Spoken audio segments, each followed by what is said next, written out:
Café Zoom es una producción de Cuerdos de Atar y es parte de la alianza informativa entre Latinoticias y Litan Jazz Radio.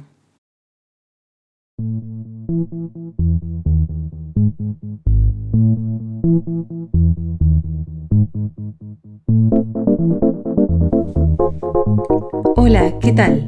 ¿Cómo están? Les damos la bienvenida a una nueva edición de Café Zoom. Hoy nuestra invitada es Alicia Duhovne Ortiz, poeta, periodista y escritora. Es directa, lúcida, crítica y comprometida, y nos habla de identidad, de política y de literatura. Nos recibe en su casa, en algún lugar de la campiña francesa. Bienvenidas, bienvenidos a Café Zoom.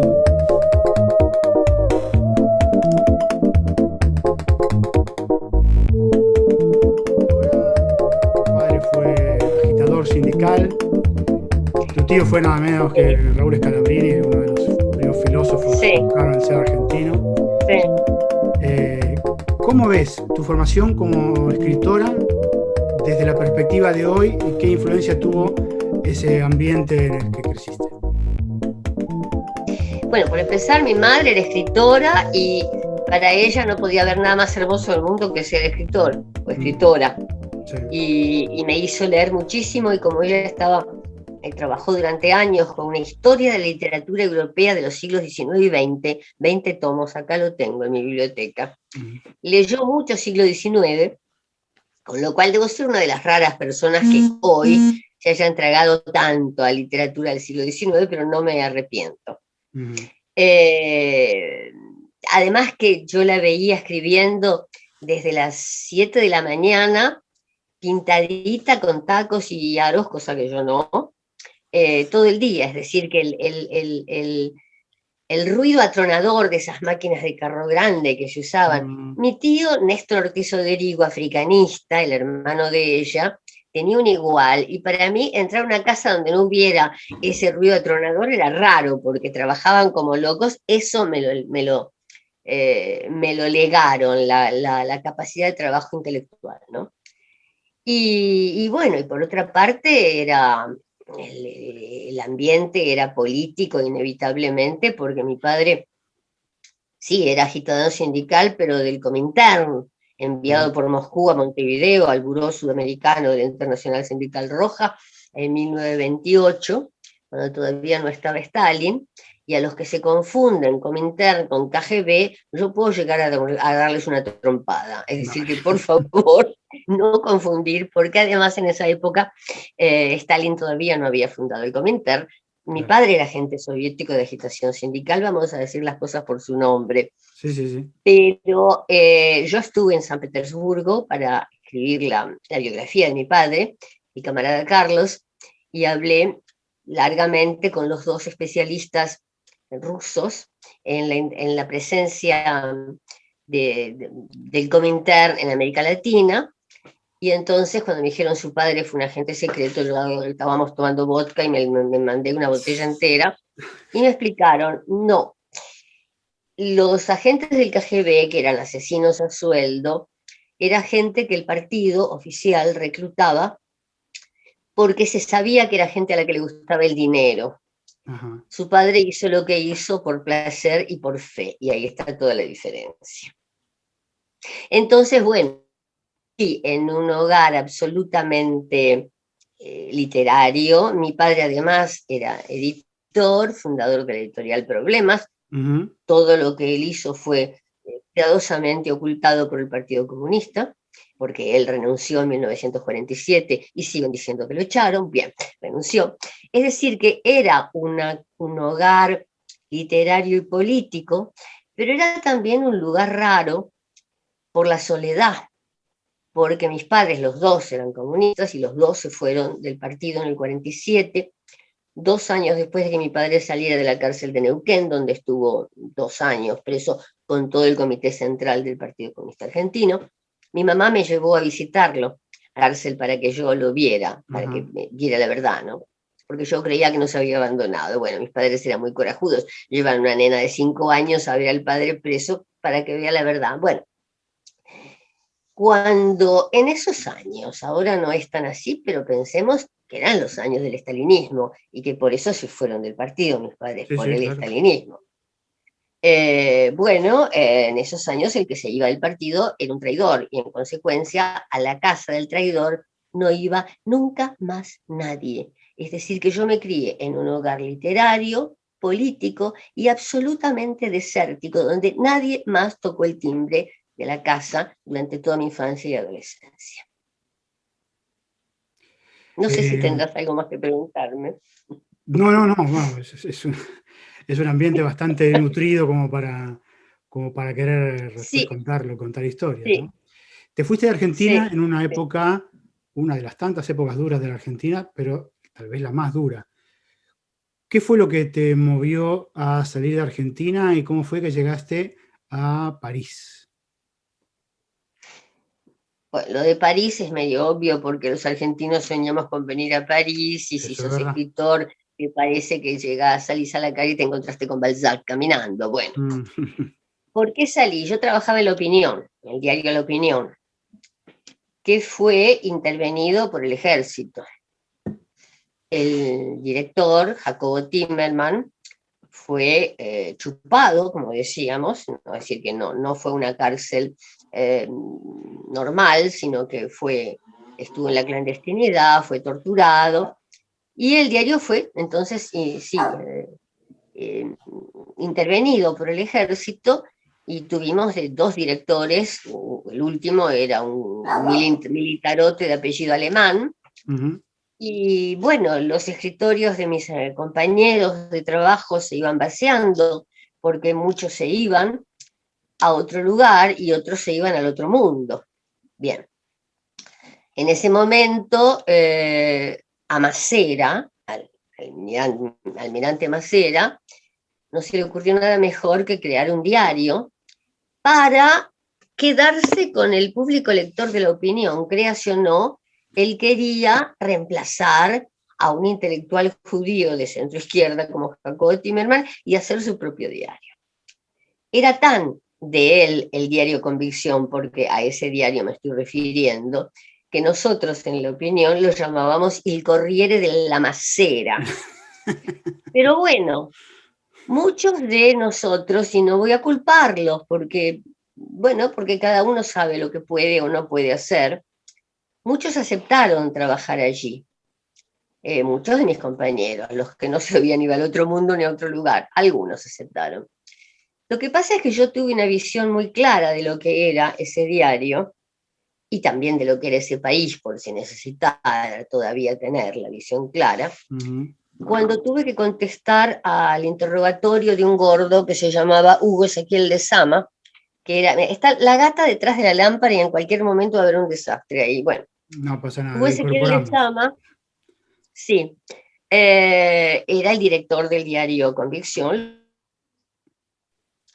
y me citó junto con algunas otras personas elegidas, porque quería que yo fuera redactor estrella de su diario, Ujú. pero me sometió a un interrogatorio tan humillante que yo me decía, bueno, si estas cosas me las pregunta y con ese tono para tomarme de reportera estrella, porque me había puesto en el organigrama, ¿qué sería si me interrogara para meterme en la ESMA? Por Claro. otra parte, cuando llegué a París, bueno, gata, ¿te querés bajar? Bajate. Ahí está.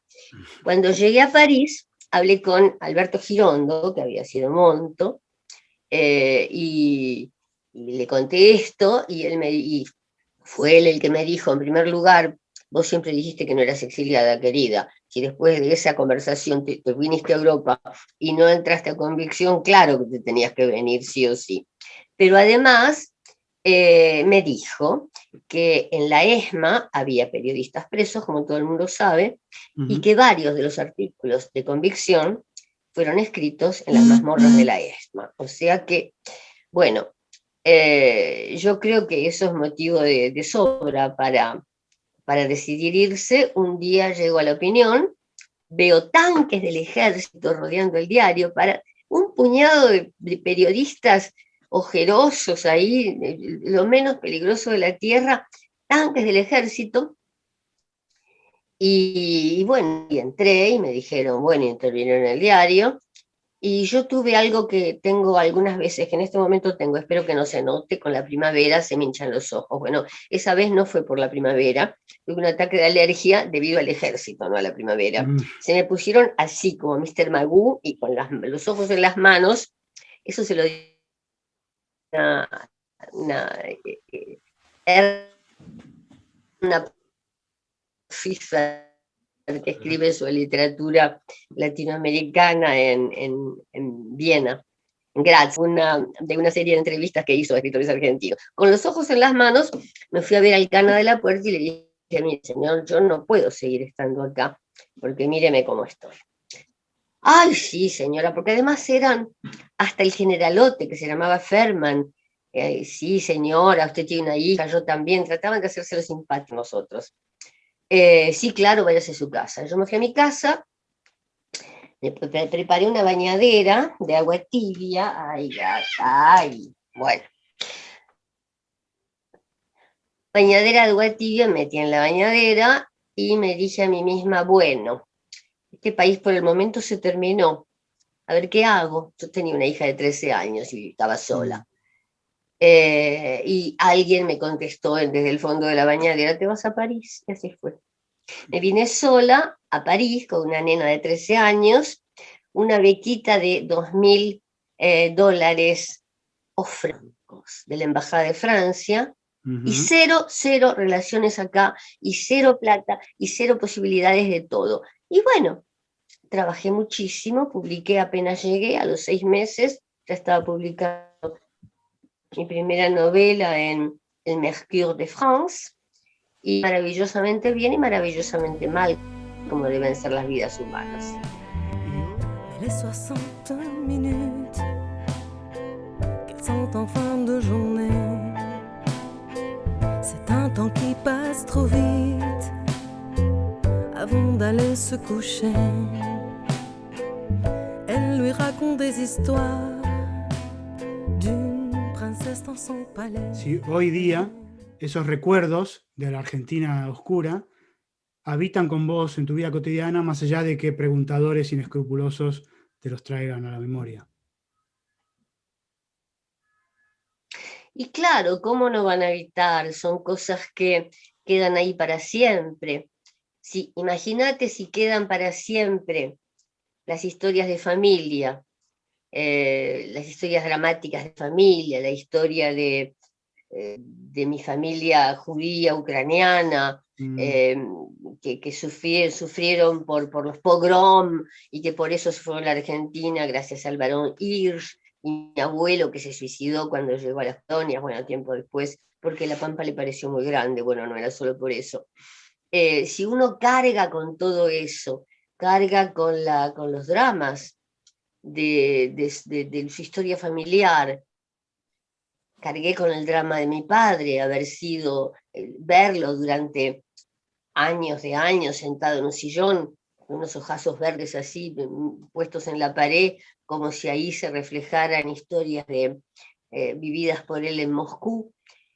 ¿Cómo no voy a cargar también con esta parte de nuestra historia, que además me cortó la vida en dos, a mí, porque de repente aparecí viviendo en otro país, y porque a mi hija se la cortó todavía más, porque llegó de 13 años, que es el momento exacto para no cambiar de país, y mis nietas, y tengo 2 bisnietos, que ahora están en Montpellier.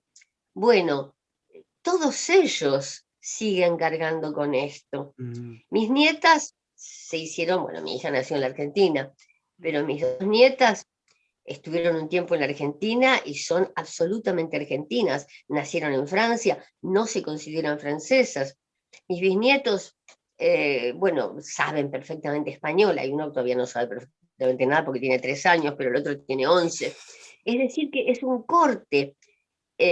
Me partió la vida en dos, pero como además los argentinos venimos todos de cortes similares, claro. El corte de mi abuelo. Por el lado de mi madre el corte es muy anterior, porque mi mamá era una señora muy paqueta, entonces desde la época del virrey Vértiz, pero también hubo un corte. Es decir, que bueno, sí, uno carga con estas cosas que te dejan en pedazos, ¿no? Y entonces la identidad, para utilizar una palabra que no me gusta mucho, se convierte en eso. Si te preguntan quién sos vos o qué sos, bueno, soy una serie de fragmentos y esa soy yo, una serie de fragmentos.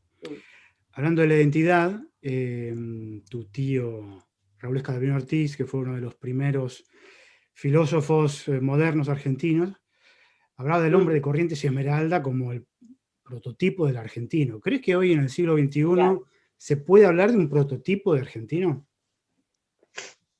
Menos que en esa época, sin duda, porque en los años 30 la estaba en pleno, pero todavía no había producido esta cosa que es el argentino mestizo, mezclado, mestizo de todo punto de vista, ¿no? Pero mestizo también desde el punto de vista con el que siempre utilizamos esa palabra. En los años 50, cuando Perón empezó a hacer venir a la gente del interior, los porteños lo llamaban cabecita negra. Yo me acuerdo muy bien de una reuniones en la casa de mi abuela que vivía cerca de Plaza Italia, porque los cabecitas negras se iban a la Plaza Italia. Y mis tías, por el lado materno, ¿no? Mis tías y mi abuela decían, pero ¿vieron a esa gente? ¿De dónde salen? Esa gente, ¿de dónde salía? De la Argentina. Esa gente eran los argentinos. Claro. Y hubo toda esa cosa de El hombre de Corrientes y Esmeralda, es uno de los argentinos posibles. Pero volviendo a los fragmentos, todo argentino está hecho de montones de pedacitos. A eso se debe nuestro encanto. y nuestro drama, tal vez, ¿no? También. Y nuestro drama. Pero como yo soy tica, digo, nuestro encanto. Muy bien. Alicia, llegas a Y París, se comprende cuánto dolor hay detrás de ese encanto. publicás a los 6 meses y abrazás un oficio que es el de biógrafa, y al día de hoy tenés varias biografías, entre ellas las de 4 mujeres muy particulares, que son Eva Perón, Dora Maar, Milagro Sala, y me queda una, que es María Vos Elena decís Walsh. María Elena Walsh. Sí, María Elena, por Claro. favor. ¿Me podrías Sí. definir con una palabra o una frase a cada una de ellas? Lo de María Elena es diferente porque ella me llamó a mí cuando yo estaba por viajar, me estaba por exiliar. A pesar de que yo nunca volviendo a lo que me decía Girondo, yo tuve pudor en autodefinirme como exiliada, porque a mí personalmente me pasaron cosas tanto menos terribles que a otra gente, que me parecía usurpar un título. Bueno, en todo caso, desde que emigré, María Elena me llamó al diario La Opinión, donde yo trabajaba, y me dijo, mira, bueno, esto no resultó una frase, resultó una historia. Bueno, mejor.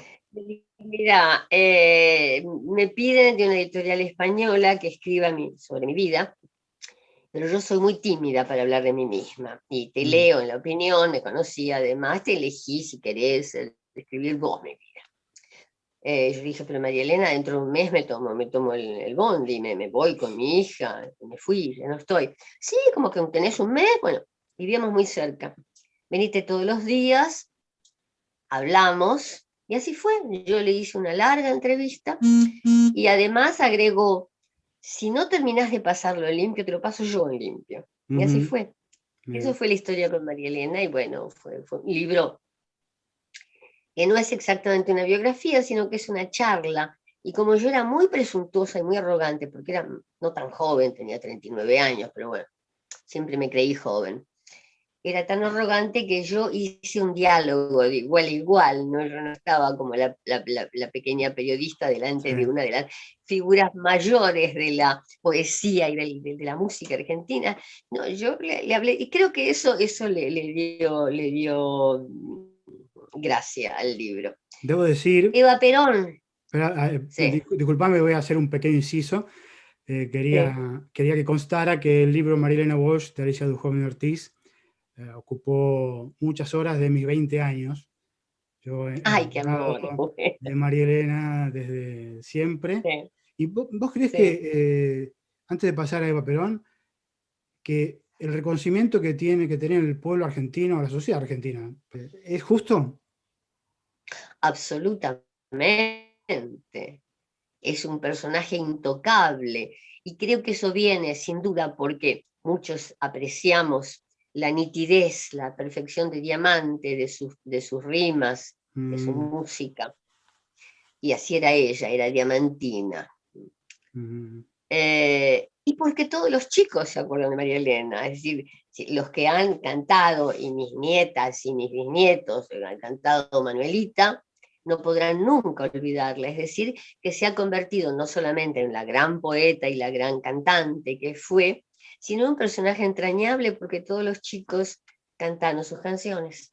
mm. O sea que sí, es justo, y si hubiera más todavía, más reconocimiento y más amor, seguiría siendo justo, más, sería más justo todavía. Muy bien, seguimos. Eva Perón.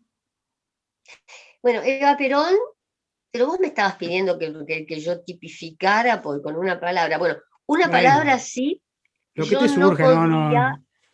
no podría escribir sobre un hombre poniéndome yo en la cabeza de un hombre, Ujú. porque no sé qué pasa en la cabeza de un hombre adentro, nunca supe. Entonces, no Nada. es que me haya decidido, no, vos tampoco, bueno, no es que me haya decidido, bueno, ahora voy a escribir sobre mujeres, no, vino así y de pronto me dije a mí misma, no parás de escribir sobre mujeres, sí, porque es así, porque las entiendo bien, las entiendo mucho, Ujú. las entiendo mejor. Bueno, Eva Perón tampoco fue una idea mía. Héctor Bianchotti, el escritor argentino que llegó a ser miembro de la Académie Française, bueno, que fue muy amigo mío, pero sobre todo fue mi hada madrina en París. Es decir, que todo depende del encuentro en una carrera, entre comillas, todo depende del encuentro con alguien que, que encuentre que lo que haces está bien. Y en mi caso fue Héctor, que además era un gran mundano Ujú. y frecuentaba salones que yo no frecuenté nunca en mi vida ni frecuentaré. Es decir, que él podía hacer cosas por mí que yo sola no podía hacer. Bueno, entonces me empezó a llamar más o menos día por medio para hablarme de Evita. Y yo pensé, qué lástima, este muchacho se volvió loco, porque ¿por qué me habla de Evita cada vez que me llama? Yo no era peronista, digo no era porque tampoco ahora, pero fui cambiando. Y no, nunca fui historiadora. Hasta que un día largó. Me dijo, mira, yo leí tu libro sobre Maradona, porque tengo un libro sobre Maradona, que en Argentina nadie le dio ni 5 de bolilla, pero en Francia soy la viuda de Maradona, ahora que se murió. Me han llamado todos los diarios muchísimo. En Francia anduvo muy bien ese libro. Bueno, leí tu libro sobre Maradona, creo que podés escribir en francés, Dios mío. Y me propone escribir la biografía de Evita. Yo digo, mira, déjamelo pensar, porque me morí de susto. Y después de varios días de susto me dije, pero me está ofreciendo el máximo regalo que se le puede ofrecer a una escritora argentina, escribir sobre Eva Perón. Y bueno, estuve años metida en eso, leyéndome todo lo que había y hablando con las viejitas del Partido Comunista Femenino, que me dijeron cosas maravillosamente concretas, porque bueno, hablaban en forma muy, muy visual, muy concreta. Y durante esos años de trabajo, a medida que iba escribiendo, yo me iba enamorando de Evita, cosa que no era al principio. Ujú. Porque yo empecé un poco con el tonito sobrador de mi familia materna. Sale esa Sí, sí. gente. Encuentros de Evita con el pueblo, porque ahora se dice la gente, en ese momento se decía el pueblo, yo prefiero el pueblo. Bueno, pues el pueblo. Se encontraba con el pueblo en la Secretaría de Trabajo, Subsecretaría de Trabajo. En ese momento me dio piel de gallina, en ese momento fue más que quererla, fue una cosa de enorme admiración, a pesar de que en ese libro me muestro muy, no neutral, porque no es un libro neutral, es un libro apasionado, pero equilibrado. Todo el mundo dijo Ujú. siempre que ese libro era muy equilibrado.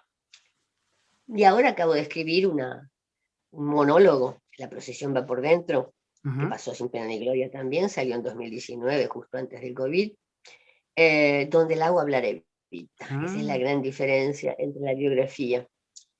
Porque yo necesitaba, pero necesitaba absolutamente tenerla ahí en la cama contando su vida en su idioma. La biografía obliga a una absoluta distancia. Yo no tenía derecho a meterme en la cabeza de Evita siendo biógrafa, ni en la de Dora Maar, ni en la de ninguna de mis biografiadas. Uno puede decir, de acuerdo con tales y tales elementos, puede ser que. Pero bueno, hablar en su lengua, que era la lengua popular femenina de los años 50. Que en la literatura argentina, decime si me equivoco, el único que pescó esa lengua y que escribió en esa lengua fue un cierto Manuel Puig en Boquitas Pintadas. Bueno, esa era la lengua de Evita. Yo me divertí con ella y sufrí con ella, con este libro, con este monólogo. Se está hablando de hacerlo en teatro. Como no había sufrido ni me había divertido durante la escritura de la biografía, por supuesto, porque me metí en su cabeza. Metí totalmente en su cabeza, cosa que me habían, como biógrafa, me estaba vedado. ¿Y Dora Maar? Dora Maar, yo acababa de volver en una de mis idas y venidas, porque yo no emigré una vez, sería demasiado fácil. Emigré varias, creo que 3. Entonces, en esa segunda o tercera, qué sé yo. La segunda fue por el Corralito, la tercera fue porque me nació un bisnieto. Bueno, no sé en cuál de ellas. Pero además viajaba. Dora Maar acababa de morir y yo había oído hablar de ella muy vagamente, como la mayor parte de la gente, sí. Porque ella estaba encerrada en su departamento desde siempre, desde que el tremendo atorrante sádico con las mujeres de Picasso la largó. Ella dicen que se volvió loca, en todo caso tuvo una crisis mística que le duró toda su vida.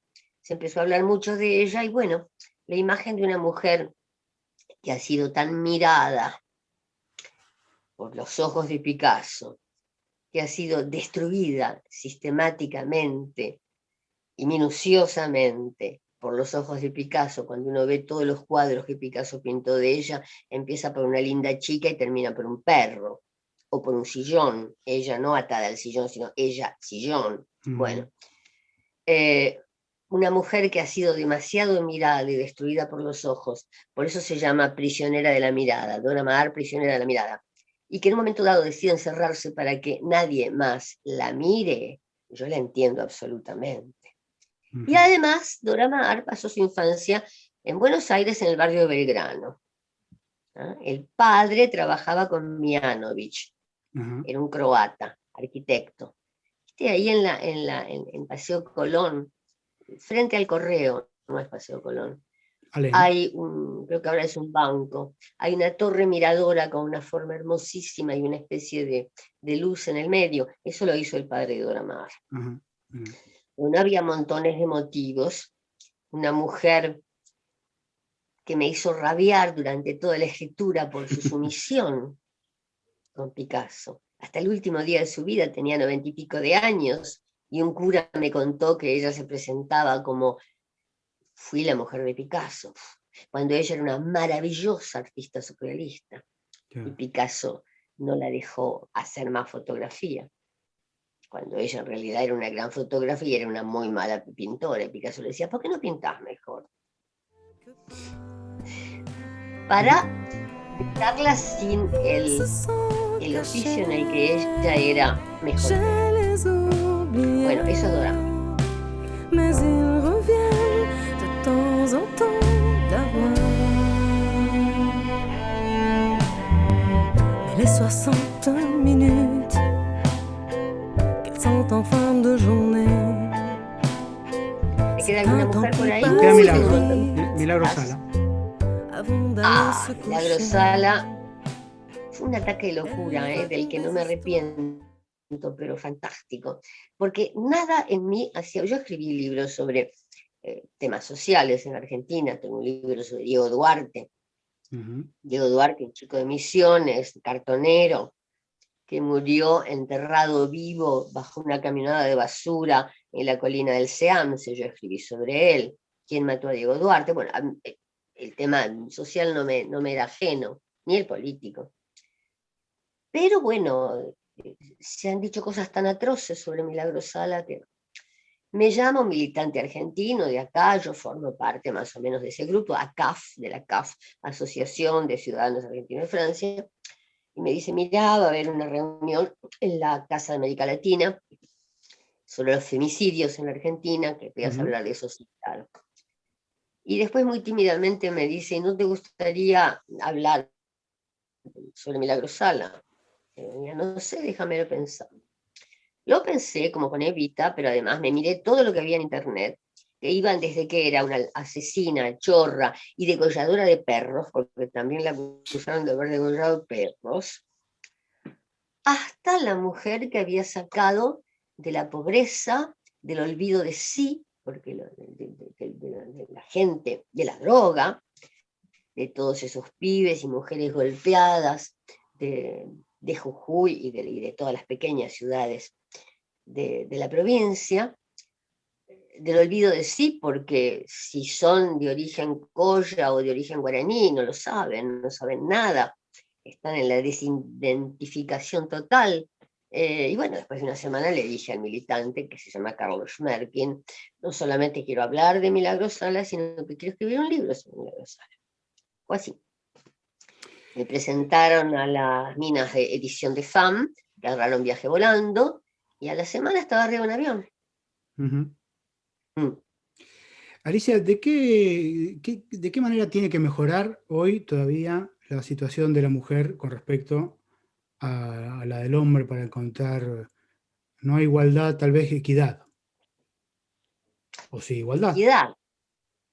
Y mirá, la primera sería que a las mujeres las mataran menos. En Argentina se mata una mujer por día. En México 5. En Ciudad Juárez, pero en toda México. Ahí ya empezaríamos a mejorar. Lo que está saliendo a la luz, porque por fin se han puesto a hablar las mujeres sobre las violaciones y cuando no se llega a la violación, sobre el acoso sexual. Cuando yo trabajaba en diarios, debo haber sido fea porque sexualmente no me acosaron, pero yo sentía que me tenía que aniñar, que esa era mi salida. Cuando el jefe me agarraba de souffretuleur, como se les llama, alguien para contarle su vida, y yo tenía que estar ahora diciendo, ay, qué interesante, qué bien, y cuando me decía, te salió bien, fue tuya, yo me aniñaba, pero era como una defensa. Pero bueno, tener que aniñarse ya está muy mal, pero lo que ahora ha salido a la luz, estamos viviendo una revolución extraordinaria. Me alegro de no haberme muerto, tengo 82 años, me alegro muchísimo de no haberme muerto antes, para no perdérmela, porque se está hablando de violación, se está hablando de incesto, que es lo más difícil de todo, porque estás hablando de alguien que te arruinó la vida, pero que es tu papá, y lo querés porque es tu papá, o lo odias, pero es tu papá. Sí.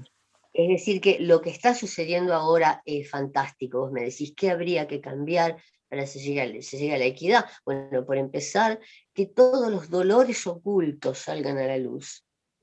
Que todas las chicas y los chicos también, violados, puedan hablar por fin. Y en eso estamos, Yo estoy inmensamente orgullosa de la Argentina, de los millones de chicas que velaron día y noche para la ley del aborto. Millones de chicas entre las que se contó mi nieta, Ariana Sáenz Espinosa, que te escribe en página 12, y estuvimos acá el día del debate en el Senado.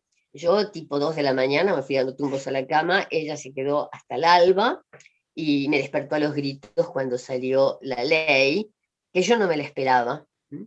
Pero bueno, sí, algo tiene que cambiar, ya lo creo que hay, pero algo está cambiando mucho, está cambiando, porque se habla.